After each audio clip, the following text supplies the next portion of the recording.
some funny comments about not buying American, like not buying American tools. That's why I buy Snap-on. I buy American.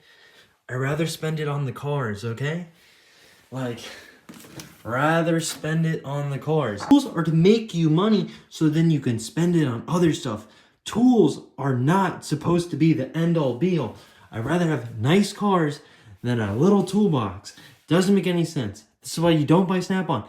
I want the tool that's going to do the job and do it the least expensive way possible, so I have the largest profit margin. Because you're going to have to pay taxes, you're going to have to pay overhead, you're going to have to pay for insurance, you're going to have to pay for your life, you're going to have a mortgage on a house, you're going to have so many other expenses. Why do you want to have one to the tool man? That doesn't make any sense to me. Again, I like cars. I'd rather spend it on the cars than spend it on the toolbox fixing the cars. It doesn't make any sense.